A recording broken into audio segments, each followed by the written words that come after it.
So, ang title po ng ating is Pag-unawa sa asal behavior ng mga batang may autismo, gabay sa pag-intindi ng sensory integration. So, isisimulan ko po sa unang slide. No? Pag tinignan niyo po to, pictures, and to summarize in one word, ang tawag po dyan, behavior.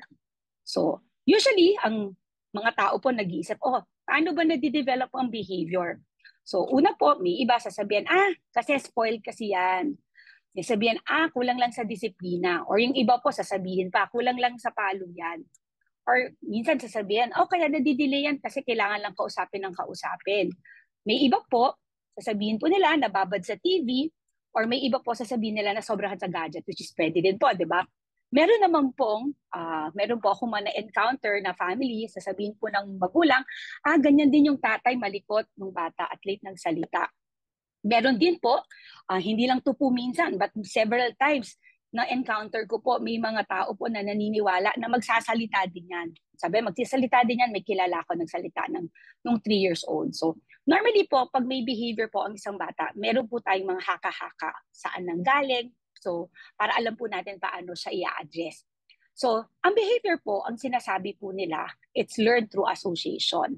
Learned through association meaning, kung ano po yung direktong nangyari after gawin yung behavior, yun po yung minsan doon po nagde-develop yung behavior.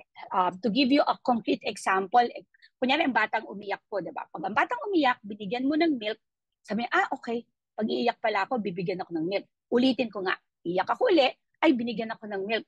Ulitin ko uli, binigyan ako ng milk. So you're building that pattern na you're associating your response. Sabi din po, ang behavior po is developed through modeling. So, syempre po, kung ano po yung nakikita ng bata sa magulang, sa pamilya, or kung sino po yung madalas ng kasalamuha, napipick up po yung mga certain behaviors.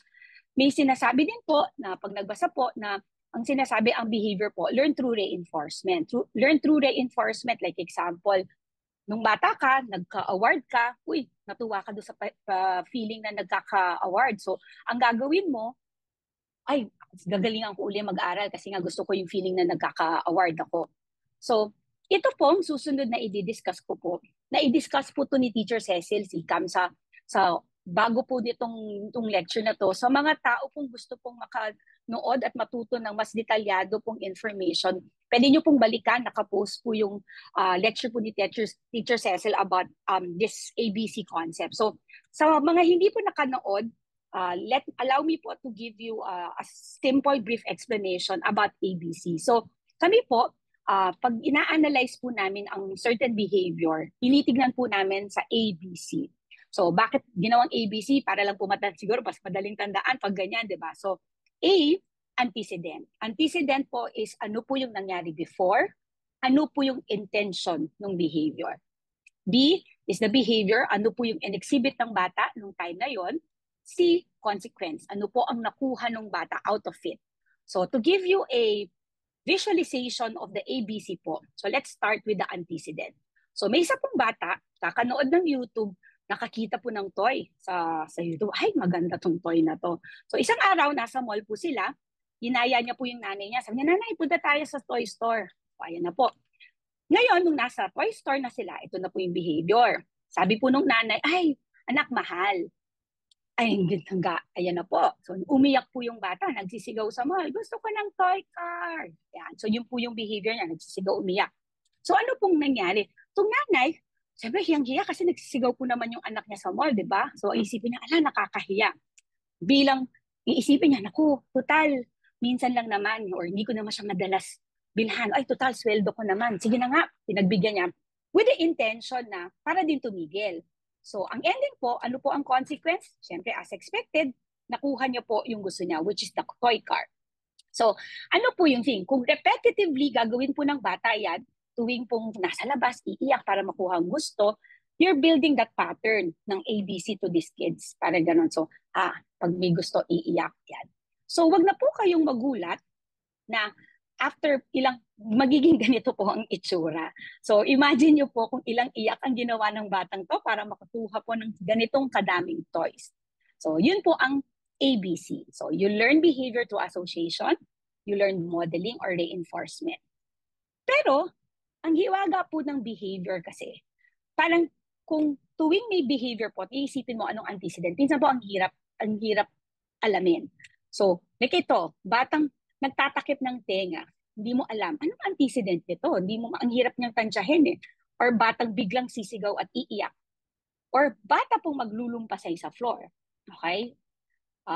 Magsa-side comment lang po ako. Ang ganda po ng nanay kahit nasa stress na po siya. Sana ganyan din po kayo. Huwag po nagtatantrums ang mga anak nyo.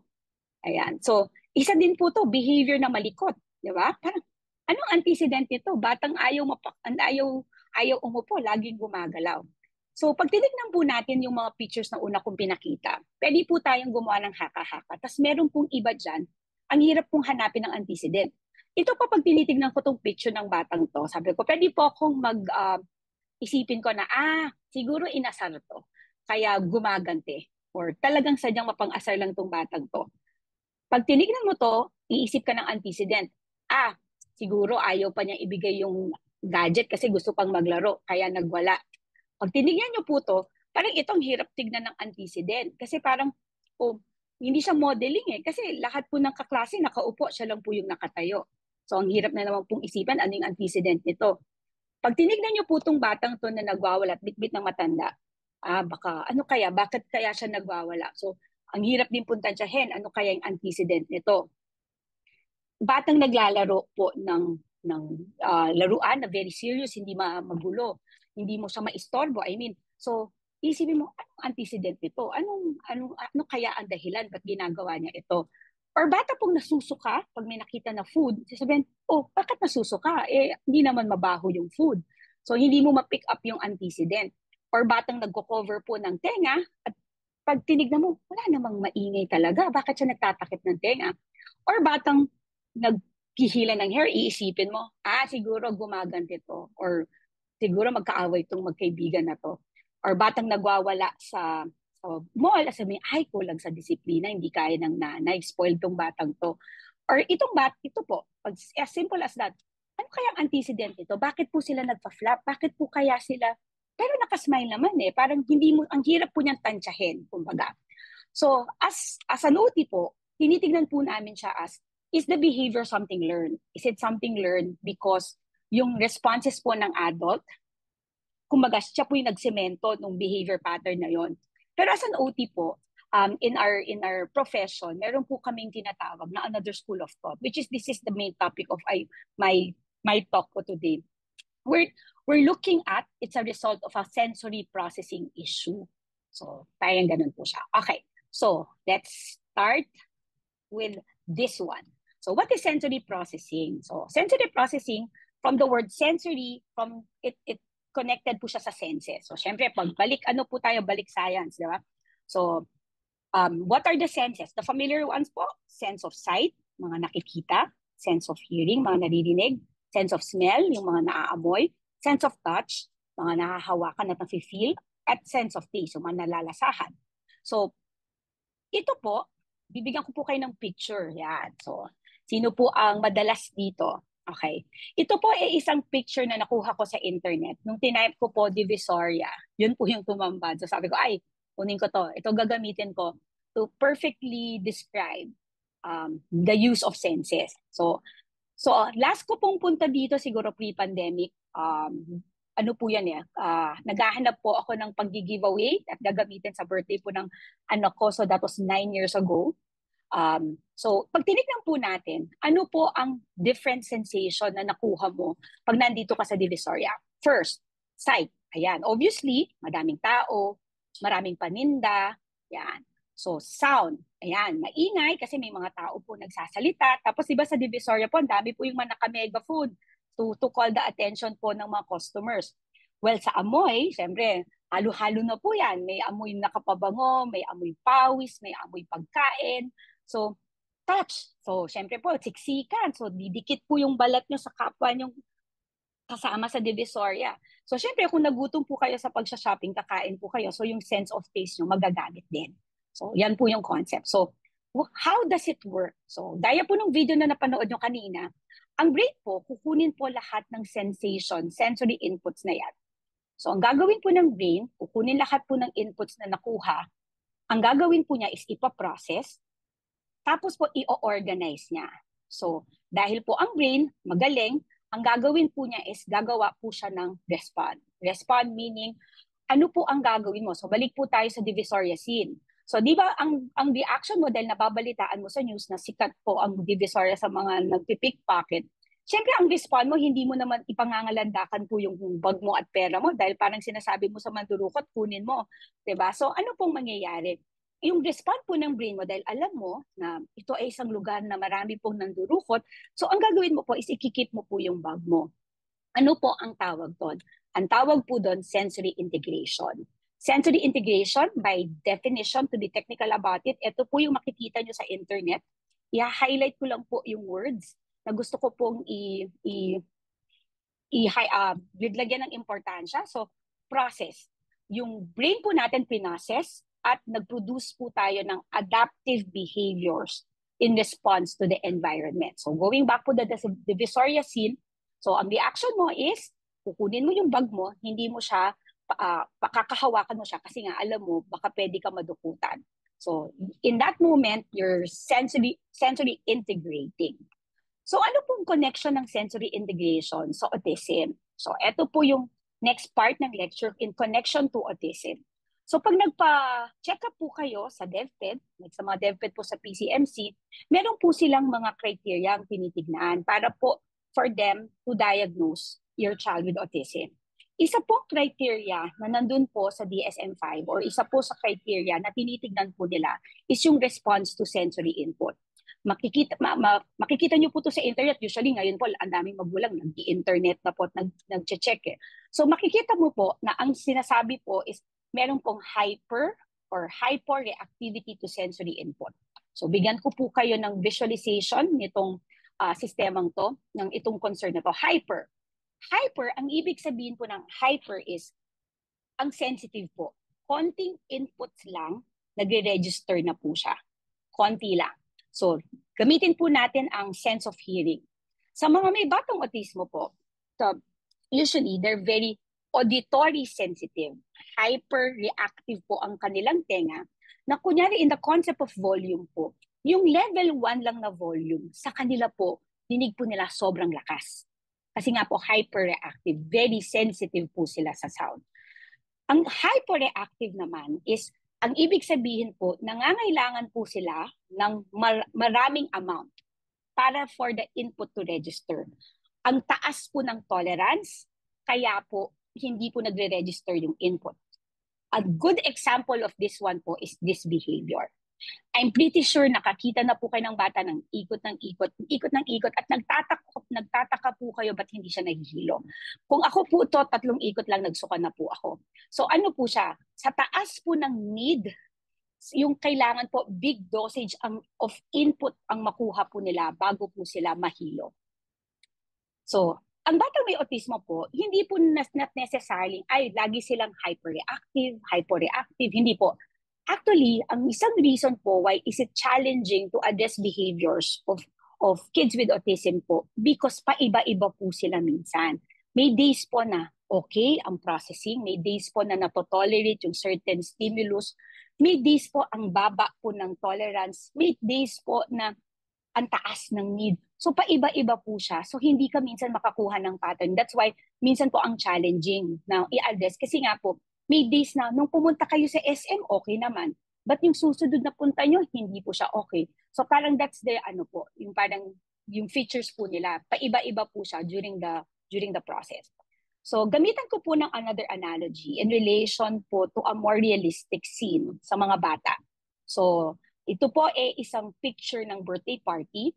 So birthday party po, ginugal ko lang din po to. So pagkakita ko po, sabi ko, ako ay maganda to, kunin ko. So for purposes po of privacy, tinakpan ko po yung picture kasi hindi ko po kilala kung sino tong mga to. Kinuha ko lang po. Okay? So, tingnan po natin, balik po tayo sa sensory processing. So sensory processing po tayo. So ano pong nakikita natin? Ang nakikita po natin, may decor, visually may decor, yung guest.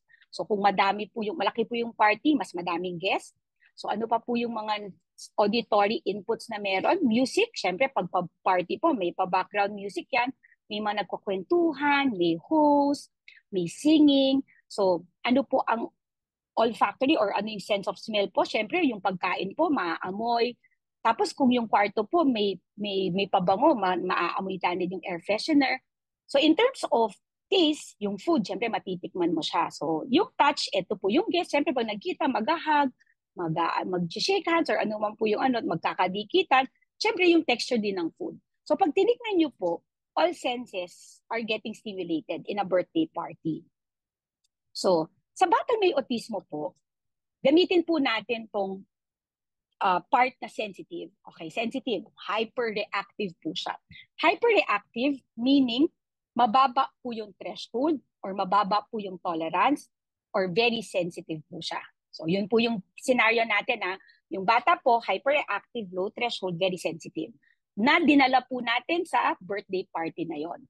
So, gamitin po natin tong air pump tsaka lobo as my analogy, how sensory processing and build-up happens. So, ang gagawin po is tuwing may sensory input po, ipapump kunwari natin yung tong air pump po na to. So, dinala po natin yung isang bata may autismo sa isang birthday party.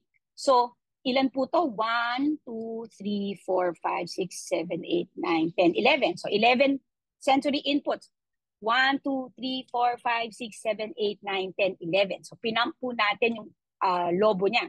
O, ito na po siya. So, masaya po yung bata kasi nasa birthday party po siya, di ba? Pero gaya po ng sabi ko, ang batang may autismo po, hyperreactive. Hyperreactive meaning ang baba po ng tolerance nila sa sensory input. So, kung yung bata po, typical, neurotypical na bata po, yun 11 lang po, yung sensory inputs kunwari nagre-register sa kanya. Sa batang may autism po, more than.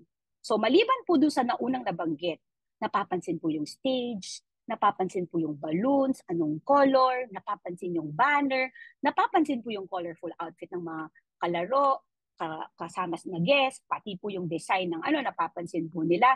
Mapapansin po nila yung mga sumisigaw, mapapansin po nila yung mga tumatawa, maliban po sa air freshener, pati po yung ibang amoy ng room, naaamoy po nila.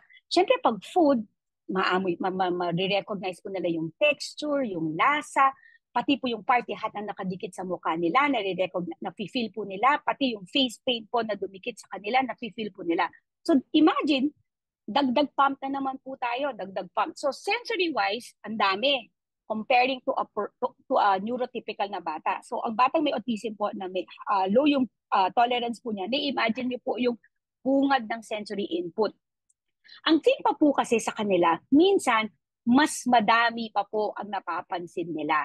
So maliban po doon, mapapansin nila na dumadami yung guest, napapansin yung malikot yung guest, may sumabog na lobo, pati po yun, mapapansin po nila.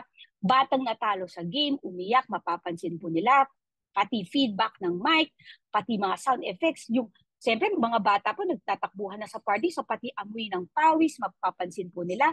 Mga batang nagpabango, so, sa mga activities, kung may pa-balloons pa yan or ano yung mga bubble show, nadadagdagan po ng nadadagdag. So, imagine niyo po, kung pump ka ng pump, kung yung capacity po is hanggang dun na lang, ano po kaya ang nai-imagine nyo sa loob po nila. So, ang nangyayari po sa kanila, as dumadami po yung sensory input na pumapasok. So, ito po yung hindi nakakayanin, sila po ay parang lobo sa sabog. So, in OT po, ang tawag po namin dyan is sensory overload. Nag-sensory overload po yung bata, kaya po siya nag-meltdown. Sa OT po, ang tawag po namin sa sensory overloading is meltdown, hindi po tantrums. So, meltdown, it's more on hindi na po kinaya yung bigat ng sensory input, masyado na pong nadadamihan, hindi na po kinakaya, nagde-meltdown na po. To give you an analogy of this one, sa mga ano po, sa mga nagtatrabaho, di ba po iba po yung pressure po natin pag kunyari may deadline, yung kunyari end of the month, may kailangan kang report na gawin.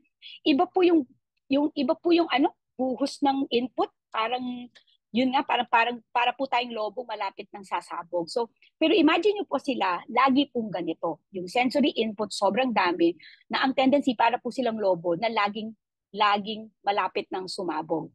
So, balik po tayo dito sa picture na to. So, most likely po, itong mga batang to na nasa pictures, mukha po silang pwede po nating gawing haka na haka na mukhang nag-sensory overload tong mga to. Hindi clearly seen ano po yung antecedent. It's nagpatong-patong na siguro stress, kaya po sila sumabog na. Parang ganon. So, balik po tayo dito sa picture na to. So, ito po yung isa sa mga lagi ko pong sinasabi sa magulang na minsan kaya po ang hirap hanapin ng antecedent po ng certain behaviors. Kasi po, di ba dahil nga po sensory, mabilis po silang mag-overload, sila po para pong lobong waiting to explode lagi. Waiting to ano. So, to give you a concrete example, I know po marami pong makaka-relate nito. Like example po, nakauwi na po yung anak niya from school. Kaligitnaan po ng nag-gadget po siya. Nag-gadget po siya, ang saya-saya po niya, nanonood po siya ng favorite show niya sa YouTube. Tapos bigla po siyang sumigaw at umiyak at lumipad po yung inyong gadget, di ba? So ano po yung thing? Magtataka ka, oh, bakit to nag-iiyak? Nanonood naman po siya ng favorite thing niya, favorite show niya. Pwede po kasi ang nangyari doon sa batang yun, baka po from school, hindi nyo po alam ano po yung sensory input po na kailangan niya pong i-bear during that day. Baka po nagpa-practice sa school, maingay, may program, or pwede po kasing mas unusually magulo po yung school, mas mahirap yung lesson sa school. So para pag uwi niya po, para po siyang lobong malapit na pong sasabog. Nataon, habang nanonood po siya ng favorite niyang show sa YouTube, bigla pong nag-loading ng mabagal ng konting-konti. Parang nag-lag po ng konti. Napikon po siya kagad. So lumipad yung iPad. Yun po yung sinasabi ko sa magulang. Minsan, kailangan mo lang ng isang trigger at sumasabog po. At minsan, ang hirap pong tignan. Bakit siya sumabog? Anong connection ng iPad at pinapanood? Minsan po, hindi po napapansin ng magulang na yung pagsabog po is hindi po tungkol sa iPad na nabumagal. Minsan po, it's because ano po siya, napuno na siya.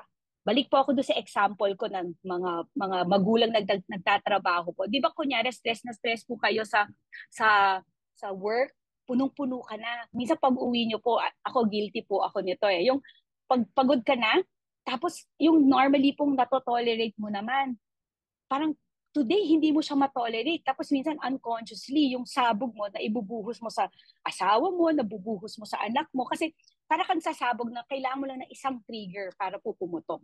So kadalasan po, ganun po yung nangyayari sa mga batang may autism. Para po silang lobo na laging overwhelmed, puno ng sensory input. Kaya po sila mabilis mag-meltdown. Yeah. So, okay pa po kayo? Okay pa po. Okay, next. Ito po naman ang kagalingan po ng tao in general. So, gaya po ng mga batang may autismo, ganun din po. Meron po silang kakayahan gumawa ng paraan. So, dahil alam po nila na sila po na-overwhelm sa sensory input, sila po gumagawa ng paraan. So, meron po silang different ways on how to adapt. So, balik po tayo sa lobo. So, balik po tayo na ito pong ano na to nasa party, ayan, balik na, ayan na, naku, nafe-feel na po niya, malapit na po siyang sumabog. May iba po, instead po na mag-meltdown or pumutok, ang ginagawa po nila is sila po ay nagde-detach. Kumakawala, nagdi-disengage. Yun po yung term na ginagamit namin sa therapy. Nagdi-disengage po sila. Disengage sila. So, to make it simpler, ang tawag po namin doon, shutdown. So, nagsha-shutdown. Na-overwhelm po sila. Instead na sumabog at umiyak, sila po nagsha-shutdown. Nagsha-shutdown, ibig sabihin, wala na pong pakialam. Kumbaga po sa bahay, sinara na po yung pinto, sinara na po yung bintana, wala na po. Hindi na siya makausap. Nag-shutdown na po siya. So, ang tanong po, anong mas maganda? Shutdown or meltdown? Diba? Parang, anong bang gusto mo? Batang nagme-meltdown or batang nag-shutdown? Actually po, hindi po natin kumbaga, depende po sa bata on how they will respond. So, minsan po, ang advantage po ng naka-shutdown, ito po yung mga batang kahit saan pwede niyong dalhin kasi nga naman hindi nagwawala, walang pakialam di ba?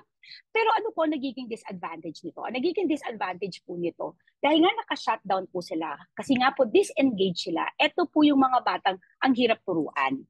Kasi nga po, hindi ka makapasok. Kasi nga po, sarado ang bintana, sarado ang pinto, hindi ka makapasok. So, ano po yung nangyayari? Kami po, ako po, personally as a therapist, mas gusto ko po yung batang hindi naka-shutdown. Mas gusto ko po yung batang naka-disengage. Hindi po naka-disengage. Bakit? Kasi po, yun nga po yung concept yun po yung role namin eh. Ituro po yung mga skills na gusto po namin ituro. Pero kung shutdown po yung anak nyo, mahirap po silang turuan. Parang gano'n. Ano po yung may example ng shutdown movement? Ito po yung mga anak nyo, kunyari, nasa isang lugar po kayo, tapos nagsasalitang mag-isa, inuulit po yung mga linya ng mga napanood po nila. Pwede po, ito po yung kumakanta po sila. So, naka-shutdown mode na po sila. Or talagang literally hindi po kayo pinakikinggan na pag kinakausap nyo po, ito po yung parang hindi niya kayo tinitingnan. So, yan po yung mga example po ng shutdown. So, balik po tayo dito sa picture na to. So, given po, meron na po tayong idea na may concept of meltdown, may concept po of shutdown. So, balik po tayo dito. Yung first picture na batang nakabelat po talaga, hindi ko po siya makuha pa. So, kumbaga, kung ako po isang hahalongkatin ko ano po ang pinakadahilan, medyo mag-probe further pa po ako. Pero dito sa second picture po na batang umiiyak na may gadget, mukhang siya po meltdown. So, itong batang ito po na umiiyak, mukhang ito po meltdown. Ito po meltdown. Mukhang ito po meltdown.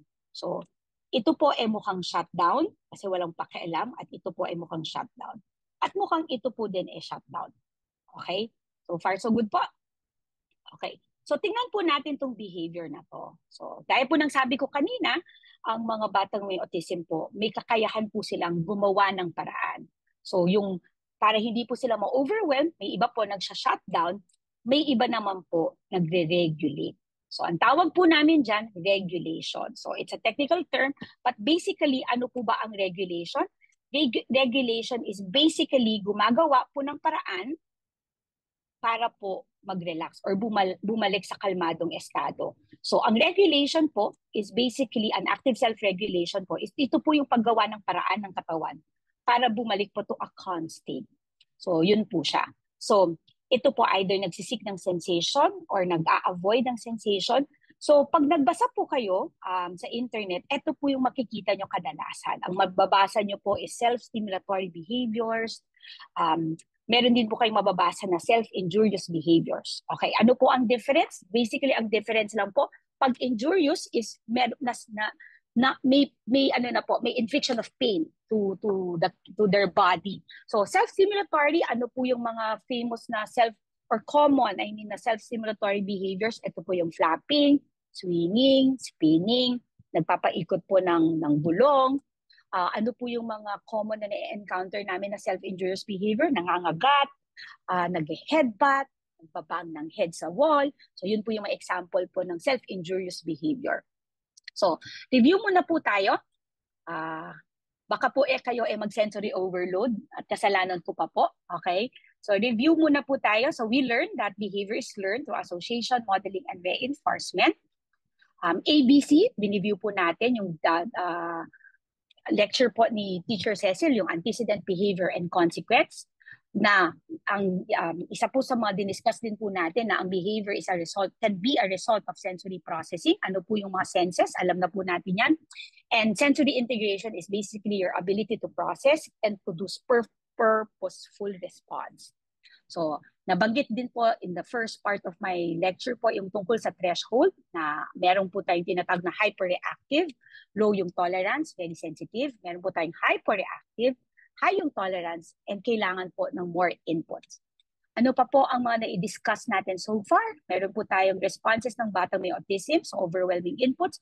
Pwede po silang mag-meltdown, pwede po silang mag-shutdown, or pwede po silang mag-self-regulate. So, bibigyan ko po kayo ng homework. Siyempre po, hindi po ako papayag na wala po kayong gagawin. So, ano po ang next? So, ito po yung homework nyo. So, first na gusto ko pong gawin, i-observe nyo po yung mga anak nyo. So, para sa mga teachers po, siguro po, pili po kayo ng isa, dalawang estudyante nyo, observe nyo po sila. Alamin nyo po yung problem behavior. Let's call it problem behavior po. But technically, we call it maladaptive behaviors. So, tingnan nyo po yung behavior na gusto nyong i-manage or i-address. Alamin nyo po ano po yung intention or dahilan muna. Tapos mag-i-reflect nyo po, tingnan nyo din po, bilang magulang po, tingnan nyo din po yung reaction nyo. Baka kayo po yung nanay na kamukha na nahiya, kaya pinagbigyan. Total, minsan lang naman. consistent ba kayo? So, pwede pong isa ring reason kung bakit po parang inefficient po yung management nyo ng behavior. Kasi, hindi po kayo consistent. Parang, oh, strict naman ako ha. Pag sinabi ko, sinabi ko. Pero baka po, yung loophole po ng management nyo, yung pagiging consistent. May days po na hindi po kayo consistent, may days po na pagbibigyan nyo. Ito po ang classic scenario, okay, na nakikita ko usually sa mga estudyante po. Like example, yung yaya po. Yung yaya, very may authority, nakokontrol po yung bata. Pero the moment dumating na po yung magulang, syempre yung yaya po, minsan-minsan nahihiya or na tatakot na baka mapagsabihan na ang stricto sa anak. So makikita nyo po, nagtumitiklop po yung yaya pag andyan yung magulang. Yun pong mga ganong simpleng bagay, nababasa po ng bata yan. Sabi niya, pag pala nandyan yung nanay ko, hindi ka makabuelo. So, yun po yung normally, nagkukulit sila. Yan po yung normally sasabihin ng yaya sa amin na, Teacher Lady, ang bait niyan eh. Pag dumarating yung nanay, ang gulo-gulo. Mukha tuloy hindi nakikinig, parang ganon. So, yun po yung mga yon. Nakikita po nung mga estudyante na, mga bata, yung ganong mga simpleng inconsistencies. So, pag nilayan po natin, feeling nyo po ba yung behavior is sensory related? Kung sensory related po siya po ba ay hyperreactive? Siya ba ay hyperreactive? Anong sensory inputs kaya? Ano ang ginagawa para mag-regulate? Ito pong party na to, wag po kayong mag-alala. Hindi nyo po kailangan super paghirapan. So, meron pong mga available po na OTs naman to help you process it. So, ito po yung purpose po namin. Tutulungan po namin kayo paano mag-process. Pero for the meantime, siguro po, habang hindi nyo pa po nakakausap yung OT nyo, pwede nyo pong pagnilayan, ano po kaya itong behavior po na to. Okay. Okay pa po? Okay. Siyempre, hindi ko po alam kung kumusta po kayo ngayon. Itutuloy-tuloy ko pa po. Hingi lang po ako ng feedback siguro, Doc. Okay po yung space ko, hindi naman po sobrang bilis. Talent ko po talaga ang magsalita ng mabilis. So, okay. So, since wala pong reaction from the fellow po, mukhang okay po. Okay Okay po yung naman po, aking case. ma'am. Yes, thank you, Doc. Okay. So, lagi ko po sinasabi sa magulang, ang behavior po, hindi po yun yung problema talaga. Ang kumbaga, ito po yung famous linyahan na it's the tip of the iceberg po. So, hindi po yan yung problema. Ang lagi ko pong sinasabi sa magulang, pero pag may nakikita po ako for assessment, ang pinaka main goal po ng ibang magulang is tanggalin po yung flapping. So, sabi ko, ano pong concern nyo? Ay, nagpa-flap po eh. Ay, ikot po ng ikot eh. Ay, nagtitiptoe po. Yun po yung lagi ko po nakukuha. So, parang minsan po, they're consulting because gusto po nilang i-address yun. Parang tanggalin, kumbaga. So, I always explain to parents, may reason po bakit po ginagawa ng anak nyo po yun. So, as professionals, ang ano po namin is we do not focus on the behavior, but we go deep down saan po, ano po yung dahilan, bakit po ine-exhibit ng anak nyo yung behaviors na yon. So, ako po, what I tell parents, kunyari, ito po favorite, ano ko po to, experience. Meron po akong in-evaluate na batang may autism. Actually, parang ano na po siya, parang a little older, parang patin na po siya. So, in-evaluate ko po siya. Tapos, ang una po niya sabak sa akin, eye contact. Sabi po niya sa akin. Favorite ko pong kinukwento to sa mga, lecture ko. Nagulat po ako. Bigla po siyang eye contact. Sabi po niya gano'n. Kasi po pala, siyempre dahil may autism, ang pinaka-red flag po nila is eye contact. Ito pong nanay na to, nag-practice ng eye contact. So, para ang point po niya sa anak niya, anak, eye contact. So, siyempre kung ako po na nag-evaluate, hindi ko po siya kilala, magugulat ka. Ano po tong eye contact na to? So, I have to explain to the parents na the eye contact, it's not a problem. It's the response to something. So, hindi nyo po makokorrect yun kung hindi nyo po hahanapin yung sa pinakababa na reason bakit po lumalabas yun. Yan. So, let's go back po to sensory processing. So, this is the part po na medyo magte-technical na po ako.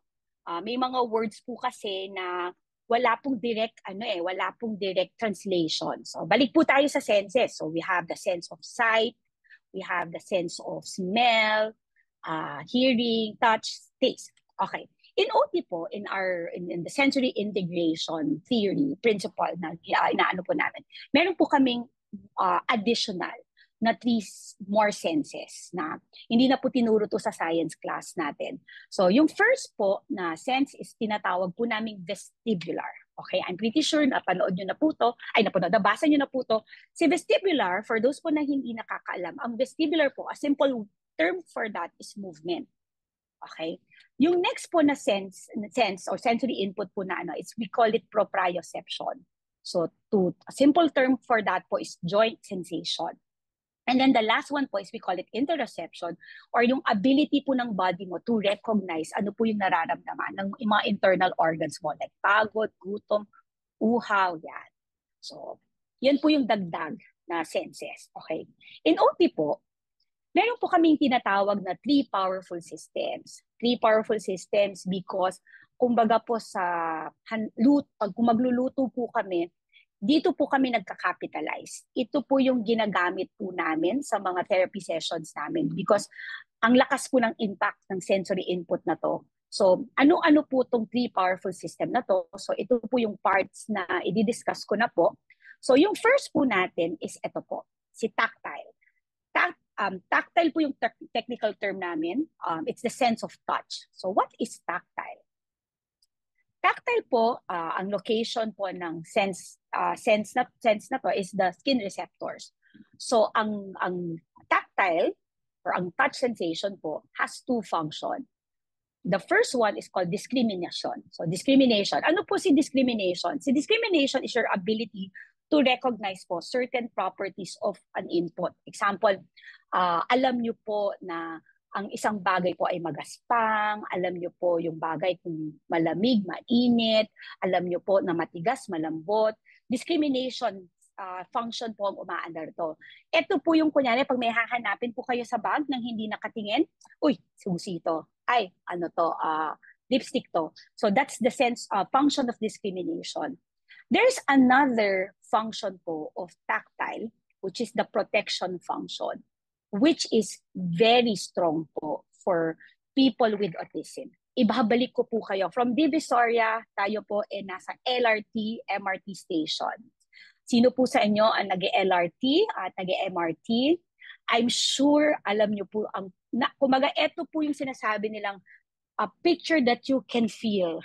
You can feel, you can sense, you can smell. So nakikita mo pa lang, alam mo na ano po yung sensory input na ano. So, di pa po, pag nasa siksikan po kayo, like kunyari in an LRT, pag po kunyari yung katabi nyo, masyadong madikit, hindi nyo naman po dinidikit lalo yung sarili nyo, di ba? So, ang tendency nyo po is linada nyo. So, yung function po of protection is umaandar in that moment. So, balik po tayo. Ano po ang connection ng protection function ng tactile? Ang mga batang may autismo po, kadalasan po nga, imagine po sila, di ba, very easily overwhelmed po sila. Ang pinapaandar po nila, yung kanilang protection function. So kaya po sila ayaw po ng hahawakan, ayaw po nilang nagpapagupit, ayaw po nila ng ano sa bibig, nagiging picker eater po sila. Kasi po, ang naka-up po sa kanila is yung protection function nila. So, yun po ang tactile. So, punta po tayo sa vestibular. So, si vestibular po ay, ang tawag po namin dyan is the movement input. It's located for purposes po of visualization again. Si vestibular apparatus is makikita po sa inner ear. So, sa inner ear po siya. Siya po yung movement sense. Yung nagde-detect ng movement. So, ano po ang function ni vestibular? Si vestibular po as connection with balance. Siyempre, kung alam mo pong naggalaw ka, alam mo na out of balance ka, sa muscle tone din po, sa ability of your muscle to go against gravity. Meron po siyang connection. At isa po to sa mga gusto ko pong i-stress, yung concept of alertness. Si vestibular po has function on alertness. So later on, i-connect ko po para po makita nyo yung behavior po ng mga anak nyo in relation to this system. So, ang vestibular po, sino po ang mahilig mag-rides? So, eto po, si vestibular po ang umaandar dito. Kahit nakapikit ka, alam mo kung ano po yung galaw, at kahit nakapikit ka, alam mong nakabaligtad ka. Kasi po, kahit po may sumisigaw, kahit walang nagsasabi, alam ng katawan mong nakabaligtad ka kasi si vestibular po ang umaandar at nagsasabi sa brain mo na nakabaligtad ka. So, yun po si vestibular. Punta po tayo sa pangatlo, si proprioception. Si proprioception po is ang tinatawag po naming sense joints, sa joint, sa mga kasu-kasuhan. So yung skin joint receptors po ang location ng proprioception. Ano po ang function? connected po siya sa concept ng body in space. Ito po yung kunyari kahit nakapikit ka, pag inangat yung kamay mo, alam mo na nakaangat kasi sinasabi ng joints mo sa brain mo na, oh, ginala yung joints mo o gumalaw. So ito din po, may connection po siya sa control of effort, yung amount ng force na ibibigay po natin, at even sa balance. Connected with vestibular and visual, si proprioception po is helping us with our balance. Okay. So, magkakaalaman na po tayo kung ano pong edad po natin. Kaya, hindi, nabalitaan ko lang po to. May kilala lang po ako may Nokia. Smartphone na po ako nung panahon ko. Hindi po, I'm sure alam niyo po to. So, sino po ang nakaka-text ng walang tingin-tingin? Magaling po ako dyan. Nung mga panahong Nokia pa po ang phone ko. Yung, alam mo, pag gusto mong mag-type ng letter C, punta ka dun sa keypad 2, 1, 2, 3. C na yan. Kung gusto mo 1, 2, dun sa number 3. Hindi ka nakatingin, pero alam nyo po na yun po yung galaw ng fingers nyo. So si proprioception po ang umaandar dun sa time na yun. Okay. Kaya pa po? Hindi pa po kayo nagsisensory overload? Okay. So i-connect po natin yung senses, yung mga 3 powerful system na to in connection po to sensitivity. So pag yung touch po ay nasa low tolerance. Sorry po, hyperreactive po yan. Nag-autocorrect po siguro. Naging hyperreactive, okay, or low tolerance. So, ito po yung mga batang picky eater. So, meron po silang sense of parang nadi-discover, alam po nila yung detalye ng bagay-bagay. Bilang feeding therapist po, magugulat po kayo sa galing po nilang mag-recognize ng detail. As in, sobrang sensitive po. May isa po ako estudyante, may student po akong in-assess for feeding, na ilunok na po niya lahat ng lugaw niya. Tapos bigla pong may linabas. Meron pong isang kabulinggit na matigas na part na recognize po ng bibig niya at nailabas po niya. So, ito po yung mga, dahil nga sensitive sa sense of, sa touch po, ito po yung ayaw mag-nail cut, ng brushing teeth, magpagupit ng buhok, choosy po sa damit. So, meron po certain texture po ng damit silang pinipili.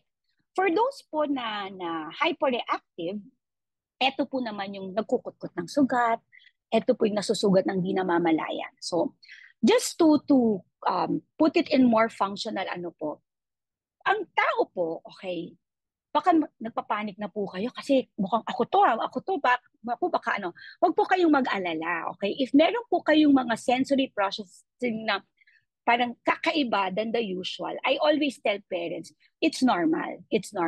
When does it become a problem? It becomes a problem po if it affects function. So like kunyari ako, just to be honest about it po, kung ika-categorize ko po yung sarili ko, in concept of tactile, ako po ay nagpo-fall sa high tolerance. Ako po yung nagkukutkot ng sugat, kaya ko pong magkutkot, yung dumudugo po yung kamay ko, hindi po ako nasasaktan. Ako po yung may pasa, hindi ko alam kung saan ko po nakuha. Pag po ako nagpa-pedicure at manicure, naku po, ang galing ko. Talagang kutkot kong kutkot. Parang hindi po ako nasasaktan. Ganong level po.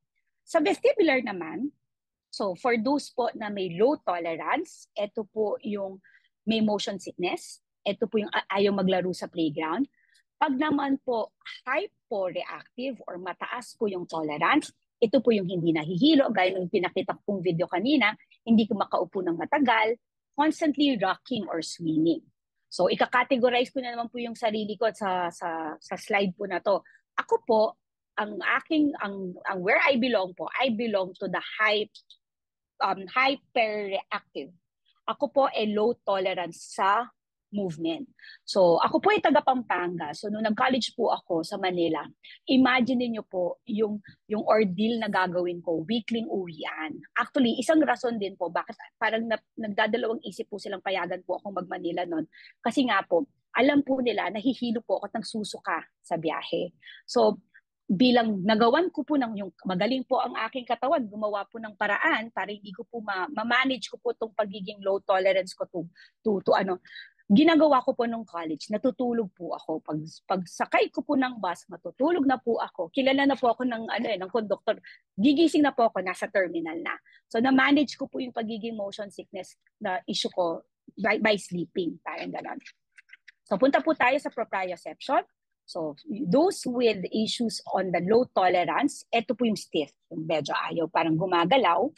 Meron naman po yung, kunyari, high yung tolerance, ito po yung dadapa, laging nadadapa. Mabigat ang kamay at paa, tsaka po tiptoeing. Ayan yung mga issues na high yung tolerance. So, ika-categorize ko po yung sarili ko uli.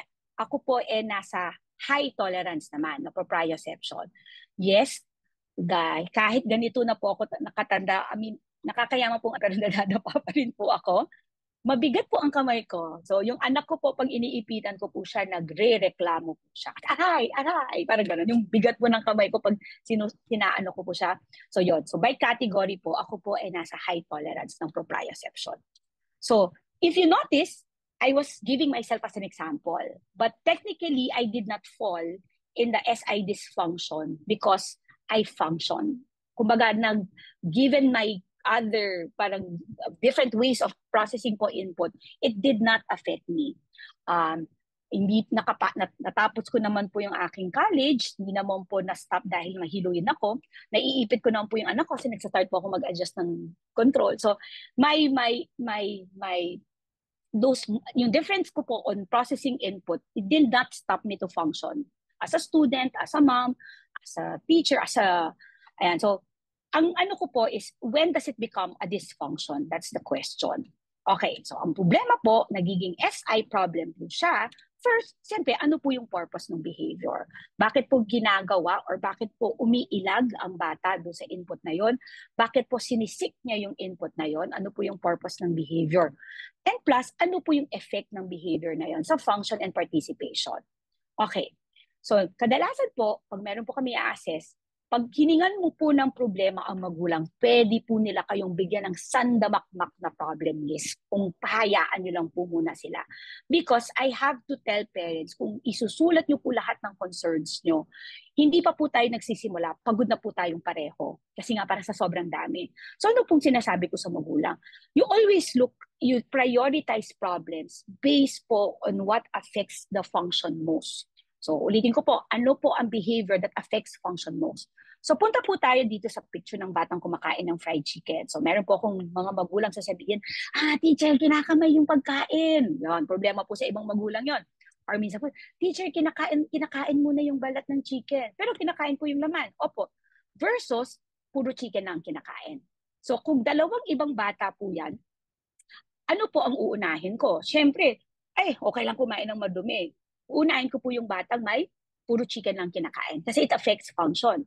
It will affect participation, di ba? Hindi po, ito po yung mga magulang na hindi makapunta sa ibang restaurant kasi wala pong fried chicken doon. Parang ganon. Or sa mga teachers, ito po yun, di ba? Irereklamo, ang diin magsulat. Versus, ayaw magsulat. So, kumbaga, ang point po kasi is nagsusulat naman, madiin, baka po pwedeng i-let go muna po yun. Ang lagi ko sinasabi sa mga, pwede po bang i-park muna natin sa tabi yung issue po na to. Kasi minsan, indirectly, without managing it, nag-i-improve po. So, yun po yung paggagawa po kayo ng problem list, ganun nyo po siya tignan. Ano po yung pinaka-problemang nakaka-apekto sa function nyo as a family? Parang ganun. So balik po tayo dito. So gaya po ng sabi ko, alamin niyo po ano po yung dahilan bakit nangyayari po yung behavior na to. Baka yung bata po nagtatakip ng tenga, naguguluhan sa bahay niyo kasi sigaw po ng sigaw lahat. Pwede din pong kaya po pala nasusuka siya. May particular amoy po yung anak niyo hindi niya matolerate. Or kaya po pala tong anak niyo na favorite pumunta ng mall, biglang nagwala. Baka po nung time na yon na-overwhelm na po siya. Sobrang maingay. Baka po hindi niyo napansin yung day na pumunta po kayo, mall-wide sale, di ba? Kaya iba po yung buhos ng sensation. So, ang next po, bakit kaya linayo tong batang to sa kanyang kapatid na kinagat niya? Baka pala ang gulo ng kapatid niyang yon na, alam mo yun, lapit ng lapit, na o-overwhelm siya, na kailangan na niyang kagatin para ilayo sa kanya. Parang ganon. So, din po, bakit po siya mas pinipili po niya ang maglaro ng train, tumingin sa gulong. Baka sobrang hirap po ng pinapagawa niyo na parang, ano ba to, hindi ko nagigits, hindi ko nakukuha. So, ang tendency po, magsha-shutdown na lang siya. So, ito din po, baka po natutuwa siya, kaya po siya nagpa-flap at ginagawa niya po ito para mag-relax. Okay pa po tayo? Okay. So, review. Ayan po, review po na tayo. Water break lang po ako. So ano po ang nabanggit sa second part ng lecture ko? Ito po ay behavior ay maaaring senyales po ng ibang malalim na dahilan. Meron po tayo sa SI, sa theory po ng SI, meron po kami tinatawag na powerful systems. So tactile, vestibular, proprioception. So ito po ang inyong next homework. So number 4, ilista lahat ng behaviors ng anak nyo. Okay, gumawa po ng priority list. Gaya po ng sabi ko, unahin pong, tingnan nyo po, ano po kaya yung behavior na kailangan unahin i-address? Parang ganun. Ano po kaya ang pwedeng ipagpaliban muna? Kasi nga po, mahirap po kung lahat gagawan mo ng solusyon. Again, sabi ko nga po, hindi pa po tayo nagsisimula, pagod na po tayong dalawa. So, ang next question po what's next? Okay. So, what's next? Ano po ang gagawin natin ngayon? Alam na po natin ang mga concerns. Okay. So, ang gagawin ko po, ang mga next na ibibigay ko po are generally mga recommendations na pwede nyo pong gawin sa bahay. Iingat po ako, hindi po ako magbibigay ng specific management, hindi po ako magbibigay ng specific strategies kasi per bata po, iba-iba po sila. So, mainam po na magpatingin at magpa-assess para po mas individualize po yung magiging parang approach sa behavior po ng anak nyo. So again, yung yung susunod na slides po, mga general recommendations lang po siya. So mainam pa rin po magpatingin sa professional po para mabigyan po kayo ng mas specific na recommendations. Okay, so simula po tayo. So when you talk about SI, kaakibat po yan. Pag nagbasa po kayo, makikita nyo po yung sensory rich activities. So parang ano tong sensory rich activities? Parang hindi po to pangmayaman na activities, pero by definition, ito po meron po pala another word na pwede nyo pong ma-encounter, yung word na sensory diet. Okay, pag nagbasa po kayo sa internet, SI, mababasa nyo po yung sensory rich activities, mababasa nyo po yung sensory diet. Kadalasan po, nalilito po yung magulang when they hear the sensory diet. Kasi nga po, ang diet is connected sa kain. Kadalasan po, akala nila, it has a connection to food. So like, kunyari, teacher, ano tong sensory diet? Ito ba yung gluten-free, casein-free diet? Ito po ba yung low-carb diet, low-sweet diet? Kung meron man pong ganon. So basically, what is sensory diet? A sensory diet po, okay, it's a term coined by Patricia Wilbarger. Isa po siyang OT. Siya po yung, for those po na nag-OT na, I'm sure you know po, meron po siyang finormulate na protocol, yung tinatawag po namin deep pressure protocol or yung brushing. Siya po yung nag-conceptualize po nun. Siya din po ang nag-conceptualize, nag-coin nitong word na to, sensory diet. Ano po ang sensory diet? Basically, sensory input, parang pagkain, na binibigay throughout the day para po maging focus and organize ang bata. Hindi po siya food, but we're talking about sensory inputs. So ako po, nagkaroon ng privilege na ma-meet ko po siya po yan.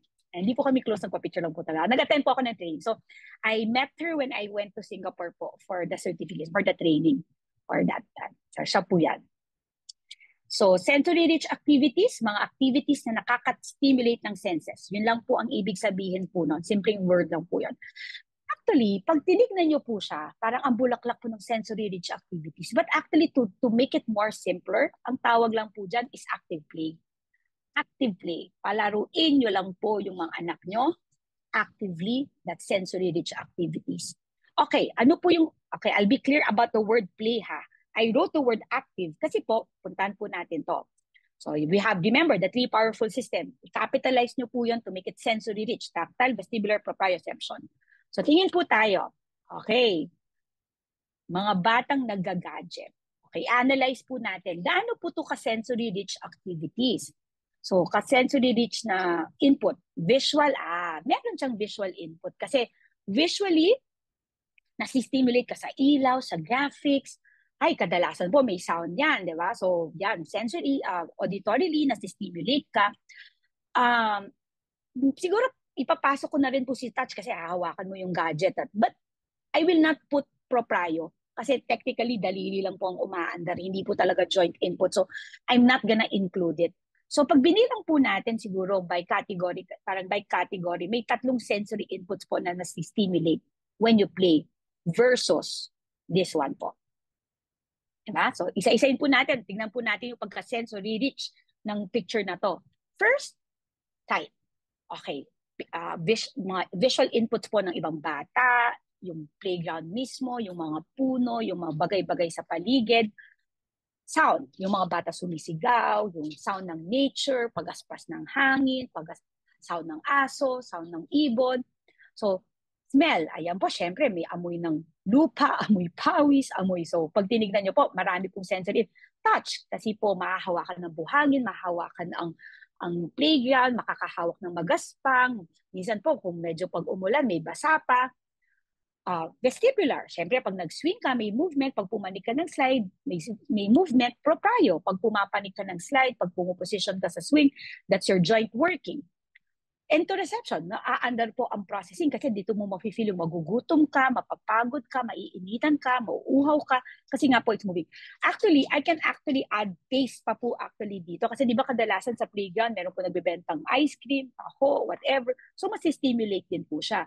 So, what I'm trying to say po is if you just look at the concept of sensory rich activity, it's basically letting your child move.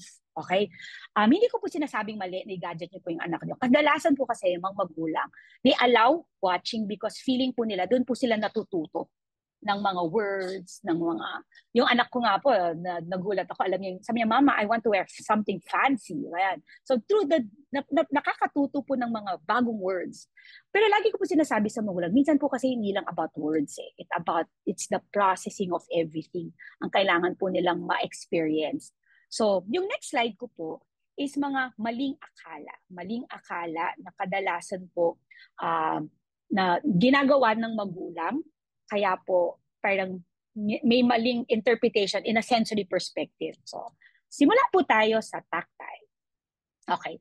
Ang tactile po, okay, kunyari may umiiyak, di ba? Ang tendency po natin bilang tayo po empathic, caring, gusto po nating i-comfort ang taong umiiyak. So, ihahawak-hawakan mo and all. So, it's okay lang, dito lang ako. So, what I want po to reiterate in this part of my lecture po, it's the concept that tactile always use deep pressure. Deep pressure, meaning madiin, hindi naman po yung sobrang diin na yung madiin enough because mas calming po ang deep pressure over light touch. Okay? So, example po ito. Sa mga therapists po, sa mga teachers po na nandito at nanonood, si deep pressure po is basically you're pressing po the skin parang tight enough, firm enough. That's what I call firm enough po na mafe-feel mo pong nagaano yung muscle.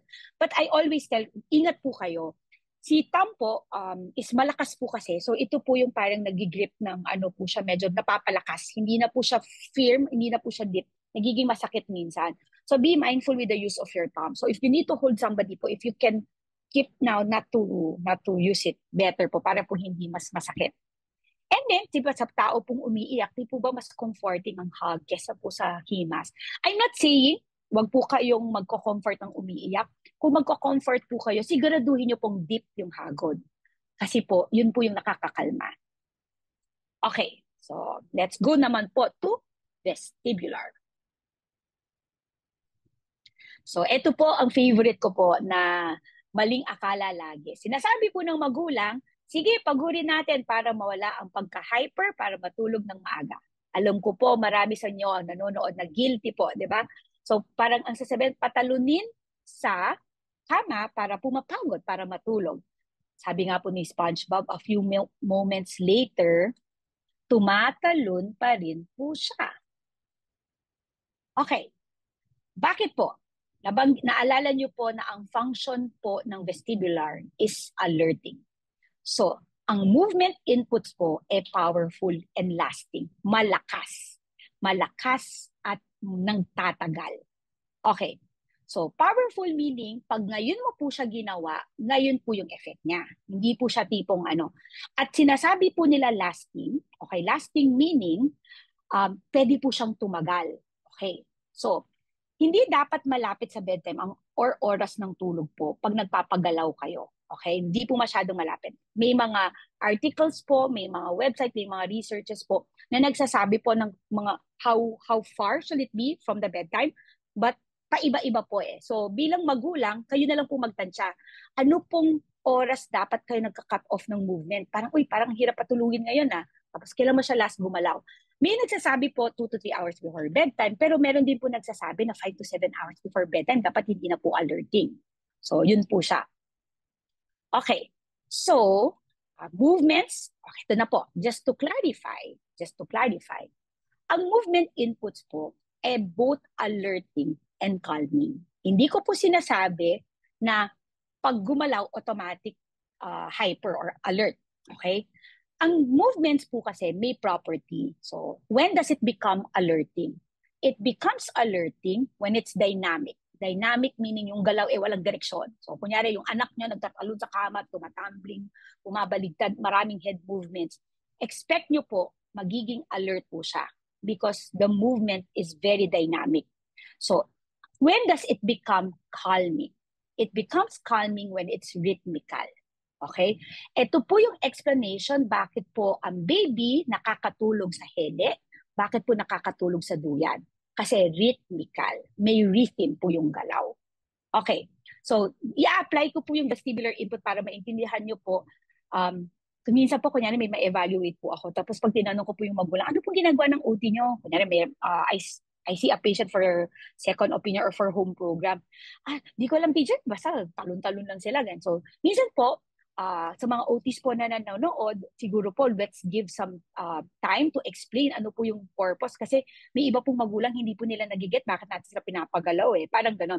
So I have to explain to the parents na I need to make your child move because I will capitalize po the vestibular input to alert your child para po pag kailangan po siyang turuan, nasa alert state siya.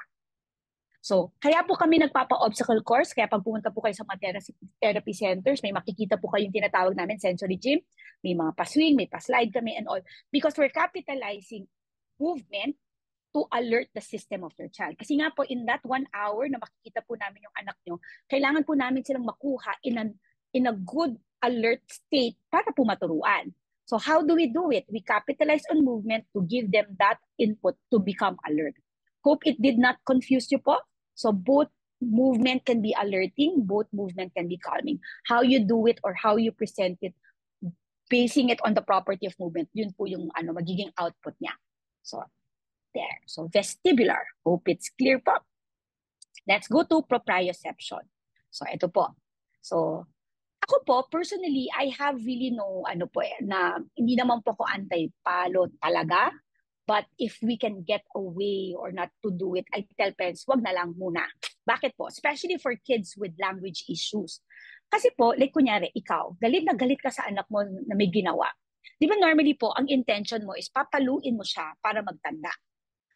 But because you remember po, I mentioned that proprioception is calming. Nakakakalma po ang proprioception. Nakakakalm siya, nakaka-organize. So perception ng bata, ganyan pala pag mag-express ng galit. So wag po kayong magugulat kung napatawag po kayo sa school kasi sinapak po ng anak nyo yung kaklase niya. Kung nagsasalita po yung anak nyo, pag tinanong mo bakit, kasi kinuha yung lapis ko. Bakit? You probably modeled it and it gave that child that proprioception input na very calming. Parang, sarap nun ah. Parang nakaka-relax. So, minsan po, yun po yung sinasabi namin. So, ano po siya? Ang joint inputs po kasi is calming and organizing. Okay? Yun po siya. Ang joint inputs ay calming and organizing. Calming. The word is calming. So, kaya po tayo pag galit, ang sarap pong magdabog, di ba? Kaya po sa mga pelikula, sa mga Pinoy movies, ang dami po mga dramang nagtatapon po ng mga gamit kasi very dramatic actually because it's calming, it's proprio po eh. Ang sarap magdabog, pag ninenervyos po tayo, ang sarap magngat-ngat ng kamay, di ba? Nagpaparelax. Or minsan po, pag di kayo mapakali, kayo po lakad ng lakad. If you look at those behaviors, they're all very proprioceptive input. Very joint-based po sila. That's why it gives you that calming and organizing input. Okay. So, idikit po natin, i-connect po natin sa batang may autismo. Okay? So ang batang autismo po, pag tinignan nyo po to, parang, mukhang masaya naman, tumatalon-talon. So, ano po ang kinakapitalize ng batang ito? Siya po ay nagjo-joint traction, joint traction, yung parang po pag hinahampas mo yung kamay mo. Subukan nyo po ngayon ha. If wala naman po kayo sa public place, subukan nyo po. Actually, masarap po siya eh. Yung para pong naghihiwalay. Yung, kumbaga sa massage po, ano nga tawag po doon sa massage na hinahatak? Swedish po ba yun? Di ba parang masarap? So, traction. And pag nagja-jump po siya, it gives that compression. And that gives you strong joint input. It gives you that strong proprioceptive input. That gives you that calming. So, ito po ang lagi ko pong nakukuha. I'm pretty sure meron pong gustong magtanong tungkol nito. Tiptoeing. Why do kids do tiptoeing? In an SI perspective, again po hindi ko po sinasabi lahat ng bata nagtitiptoe may SI problem. Pwede pong medically, physically may concern, kailangan pong patingin sa doktor. Pero in an SI perspective, for kids po na nagtitiptoeing, so tiptoeing, ayan po siya. Kung yung feet po flat on the floor, pag yung weight po ng katawan evenly placed. So yung weight po nasa una at sa dulo pareho. But the moment inangat mo po yung paa, lahat po magko-concentrate sa harap. So yung buong weight po mapupunta lang sa harap. So it becomes heavy on the joint and it gives that stronger input. It makes it more relaxing. So mamaya po, again, pag wala naman po kayo sa public place, subukan nyo pong mag-tiptoe. Meron po siyang sensation that will give you that sensation na parang calming siya. For the kids with autism po, probably it's parang instant massage na ano po siya. So it's the same concept why adults enjoy yoga, why adults enjoy Pilates. May mga tao po pag nasi-stress, they go to gym, they run because it gives them that sensory input na proprioceptive. So just to recap, ano po yung mga powerful inputs? Deep pressure, joint compression and traction, movement. And I'm sure you will see this po when you read about SI. You will read this heavy work. The word heavy work. Okay. Ano po ba ang heavy work? Ang heavy work, hindi po to yung heavy work na pangmason ha. So heavy work is basically activities po na magre-require for the muscles to work or to move. So ano po to? Mga pushing, pulling, carrying. So yeah, so ito po ay nagbibigay ng calming effect dahil sa mga joint inputs. So again, dahil po ng sinabi ko, kaya po yung may mga adults, even if they exercise, they exercise because it's calming for them. So yun. So if you look at it, sensory-rich activity, heavy work, pag tinignan nyo po, it's again, active play, movement, cross-motor activities po siya in general. So gusto ko lang po i-share, pag nag-search po kayo sa Google, pag tinype nyo po active play, yan po yung mga tatambad po na pictures nyo. Pag nag-search po kayo, heavy work, occupational therapy activities, yan po din yung tatambad sa inyo. Ang gusto ko pong ipunto, if you look at it, they're all moving. Wala pong sample dyan na nagsasuggest na mag-gadget po yung anak or manood ng TV. So what I'm saying, hindi po ako against ha, baka po may mga taga-technology po dito at magalit sa akin. Mawalan po ng sales. So, heavy work. So, basically, ang sasabihin ng magulang, ay, teacher, ang hirap pumuntang playground, wala kaming time kasi from school, ang daming homework and all.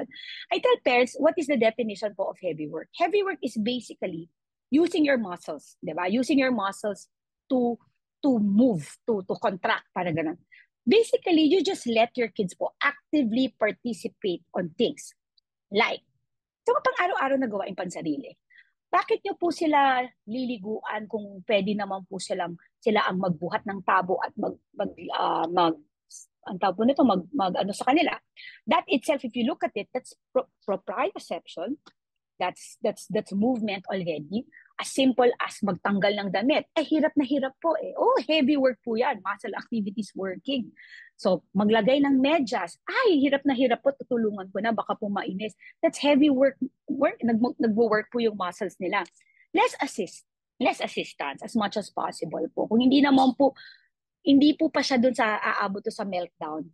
Push a little bit po. Less assistance. Lakad. Ito po yung isa sa mga parang gusto ko pong i-advocate. Encourage kids to walk. Ang nangyayari po, if you go to the mall, mapamalaking bata po, naka-stroller na, diba? Bakit po? Kadalasan po, parang concept po ng chicken and egg kasi yan eh. Sinustroller po yung bata kasi po malikot sa mall. So, sinastrap nila para po hindi maglikot. Kaya po pagtanggal talaga nila ng stroller, ito po yung sobrang likot nila. Hinahanap ng katawan nila yung movement, pero sinastrap mo sa stroller. Why don't you let the child walk? Diba? So, yun po yung thing. As simple as walking. I mean, ay, pagod na. Bubuhatin po ng tatay or ng nanay. Minsan nga, maliit ng nanay, buat po, malaki. Ano po yung point? Kayo po yung nag-heavy work. Yung anak niyo po, hindi po nag-heavy work. Stairs. As simple as stairs po. Kung pwede pong gamitin yung stairs. And even as simple as gawaing bahay po. May mga students po ako, especially the older ones, na if pwede po silang i-involve sa panggawaing bahay, I encourage parents to do it. Not necessarily po na sila po talagang gagawa. Okay? Hindi ko po sinasabing sila po yung paggawa nyo ng gawaing bahay. As simple as, kunyari po, nagmamap sila. May isang student po ako nagmamap siya sa bahay, pero hindi naman po actually basa yung map. Yung aklam po na kunwari nagmamap po siya. So, yun ay parang pinaka-exercise po niya. So, there. Okay. Time check, it's 8:25. I'll try to make it very faster po ng konti kasi para po may enough po tayo na time for Q&A. But I'm hoping in a way, may mga natutunan, napipick up na po kayo ng information na magagamit nyo na po. So I will do it a little faster po ha. So magsispeed up po ako ng aking ano. So visual, let's talk about visual. Visual. So I tell parents, imagine these kids po, na very sensory overloading. So, it's very important po that environment is organized. Let's go to visual. Diba? Pag tinignan niyo po itong picture na po, on the first picture, maayos naman eh, di ba? Maayos po, nasa tamang lugar lahat ng mga bagay-bagay. Malinis, mukha pong aayos, nagliligpit po sila. Versus this one. Ano po ang difference? Because the other one is overly stimulating. Pareho pong malinis, pareho pong organized, pareho, pero yung isa po overly stimulating. Nag-school visit po, nag-home visit po ako sa isang student ko before, na nagulat po ako para po akong pumasok sa isang national bookstore. Kasi lahat po ata ng poster ng national bookstore nakadikit po sa wall. Dahil nga po speech delay yung kid, parang ang point po ng magulang, ay, lapatan ko ng maraming posters para ma-stimulate, para magsalita. Pero po, ang point po kasi minsan, it could be overwhelming on them. So like example po, itong letter puzzles na to, di ba? Paano po matututo ng letters yung anak niya? Hindi naman po niya visually nakikita lahat eh. I mean, tinatapakan siya and all. It's visually overwhelming. So what do we encourage? We want organized and as much as possible, pale and neutral colors. Kung hindi nyo po maiwasan na may ganito, I tell parents po, separate the sleeping room. So meron po kayong part ng bahay, pwede po siguro yung, kunyari wala po kayong enough kwarto, yung sala po, pwede pong ganyan, very colorful and all. Pero once you go to the bedroom, it's very calming na dapat. So ano po, this is an example, this is a picture I got from a book, from the Berenstain Bears na story po. Look at the difference. Pag naka-organize po yung environment, it will be easier for your child to focus on language processing, di ba? So imagine niyo po, kunyari, kayo po nag-aaral dun sa itsura ng first picture. Sasabihin mo, oh, get your pencil. Yung pagkukuha pa lang po niya ng pencil, na nandun siya doon sa first picture, naubos na po yung lakas niya kasi hindi niya po mahanap. Kumbaga, sa dami po ng visual clutter, pagod na pagod yung pong anak niyo. So by the time gagawa na po kayo ng homework, nag-aaway na po kayo. Auditorily. Okay. The next one po, okay, let me just tell you, this is, warning po, sounds will be played. Okay, sounds will be played. So for those po na naka-headphone, paki-adjust na lang po. And for those na nasa labas, baka po magulantang yung mga katabi nyo at may pa-sound. Okay, so example this one.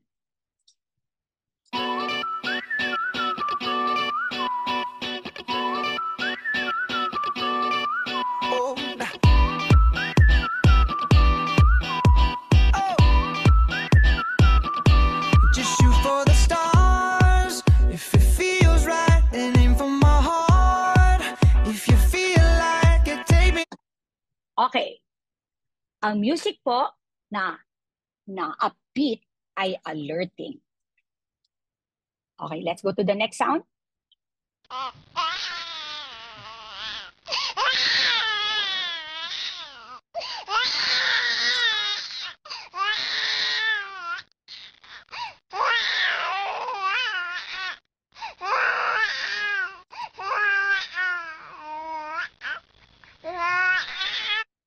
Ang high-pitch sound po ay alerting.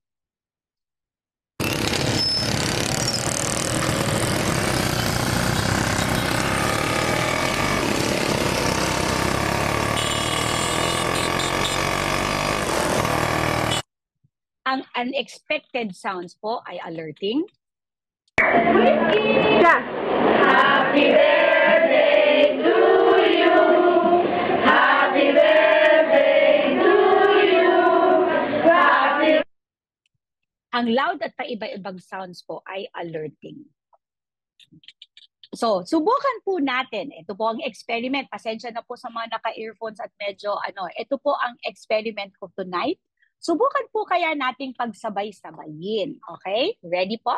So, kung medyo feeling nyo po hindi nyo kakayanin to, ako po nagpapasantabi. So, pagsabay-sabayin po natin lahat ng sounds na yan. Wala po tayo sa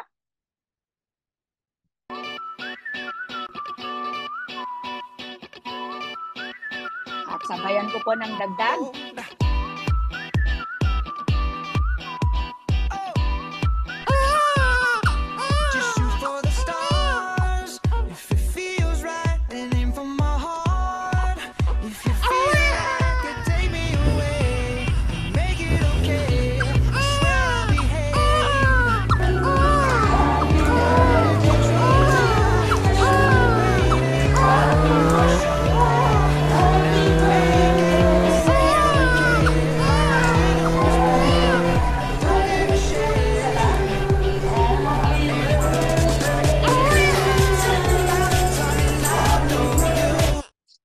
Kaya pa po ba nyo? Gusto nyo na po bang mag-flap? Ayan. So yun po ang tinatawag po naming sensory overload. Okay. Yan po. Balik tayo sa aking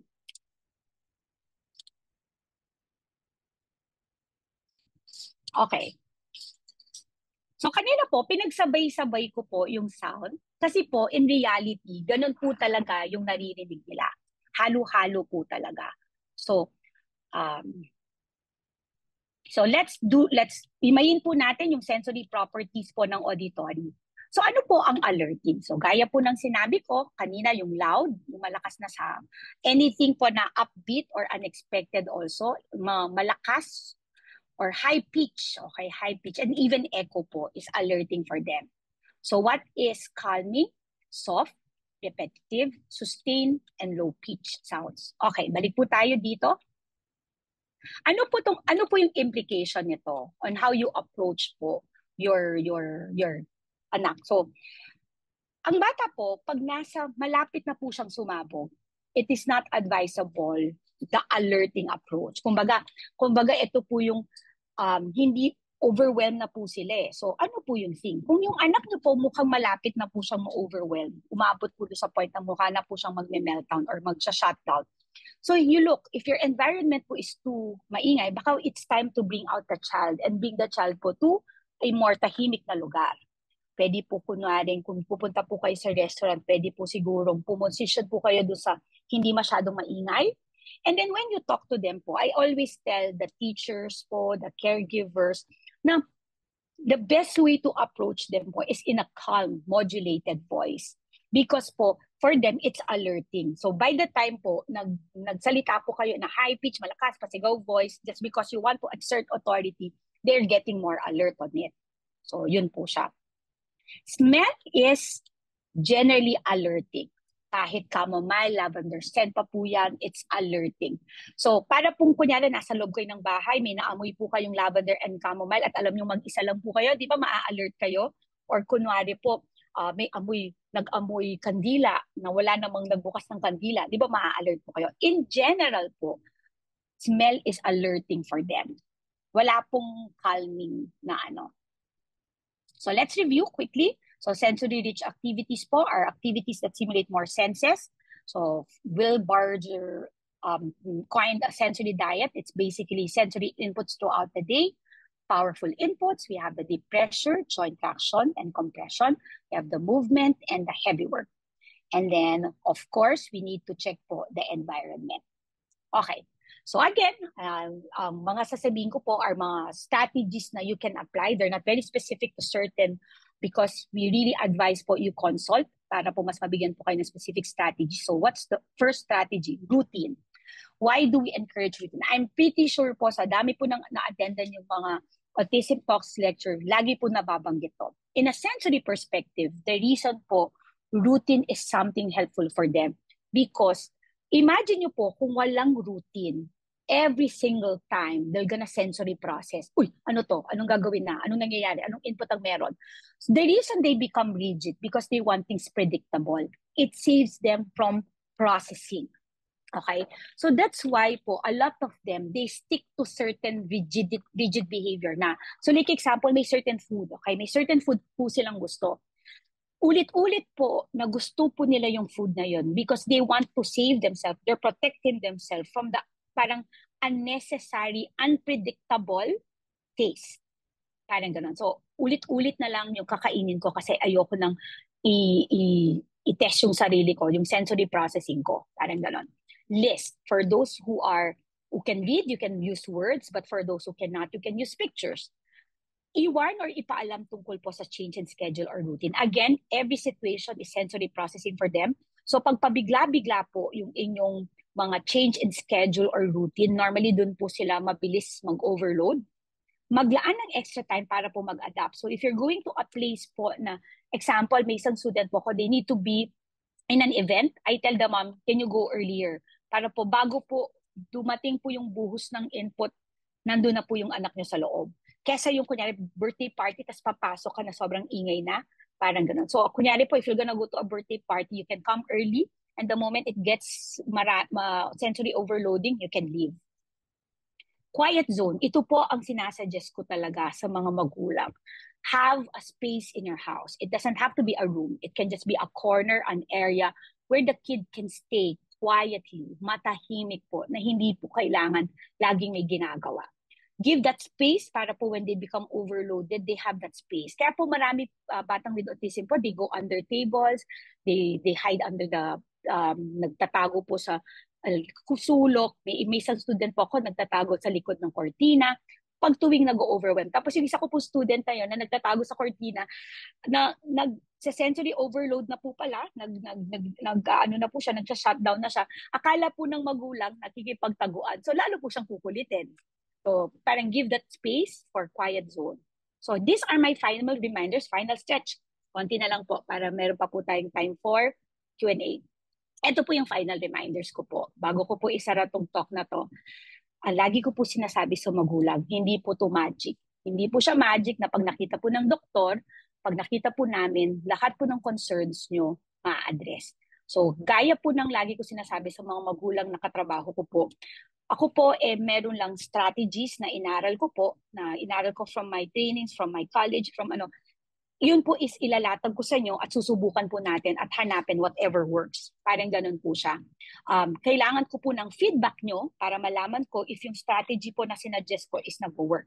Lagi pong, wag pong matakot mag-consult sa professionals. Kasi po, ako lagi ko po sinasabi, hindi po kasi matatawaran yung peace of mind na alam mo po may ginagawa ka na. Kasi yung, di ba lagi ko po sinasabi na parang, hindi, kasi kailangan ihanapan mo na ng solution kesa po forever naglilinger na iniisip mo. Naalala niyo po yung sinabi ko na meron pong may iba sinasabi na hindi, magsasalita din yan pag 3 years old na siya. Ang question po kasi, what if hindi? Diba? Sayang po yung oras ng bata. So consult if meron naman pong way. And then, what else po? The earlier, the better. The moment po na may nakutuban kayo at feeling nyo po may something, the earlier, the better. Kami po advocate ng early intervention. Kasi po, pag early intervention, mas madali pong mag-facilitate ng skills pag nakuha mo ng mas maaga kasi mas konti yung hinahabol mo.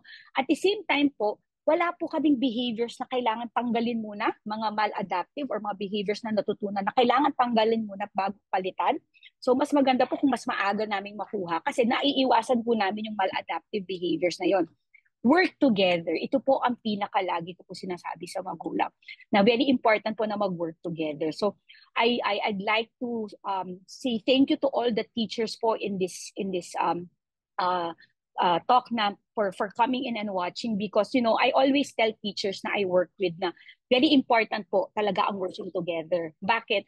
Kasi po, kadalasan, ang sinasabi po namin sa mga guro, kami po dapat supplemental lang. Kayo po yung maiiwan. So, ang goal po namin is patulungan kayo paano po maka-survive po yung aming mga estudyante sa klase nyo. Kumbaga po, kung kami po natanggal because magaling or nag-adapt na po yung bata, it's really an achievement on our end. Kumbaga, ang point ko po, mas madali pong mag-discharge, especially if alam ko po na yung bata nasa kamay po ng mga guro na very hands-on. Follow up, okay? Follow up po, very important. Ito po lagi ko nakukuha sa mga magulang. Ayaw po magpa-follow up sa DepEds nila kasi nga po daw, hindi nag-i-improve. So ayaw po nilang magpatingin kasi nga po, sasabihin na naman ng doktor, ay, parang hindi nag-improve. Huwag po kayong matakot. Kung hindi po siya nag-improve, actually, yun po yung purpose ng doktor para po sabihin na, naku, baka may something na kulang sa ginagawa natin. May possible na pwede po tayong palitan na management, sila po yung magsasabi. Kasi nga, ang nangyayari po, takot po kayong ibalik yung anak nyo kasi nga po, for purposes na hindi pa kasi nag-improve, ang sasabihin lang ng doktor, ganyan, ganyan, ganyan. Kaya po sila nandyan kasi sila po yung magmamonitor. Sila po yung mag-guide kung nasa tamang landas po tayo. Parang ganon. Kasi kung aasa po tayo, kunyari ako po, siyempre feeling ko po lahat ng ginagawa ko tama at the best practices yun parang gano'n. Pero kung wala pong mag-feedback na mukhang kulang sa dito, kailangan dagdagan dito, hindi po tayo uusad forward, parang gano'n po. And then, ito po, very quickly, super bilis na lang po to, reminders when choosing strategy, focus muna po tayo sa, again, dahil po nang sabi ko, wag po kanyong i-attempt, i-address lahat ng behaviors. Mag-start muna po kayo sa 1 to 2 behaviors. Magsumubok kayo muna ng one strategy at a time.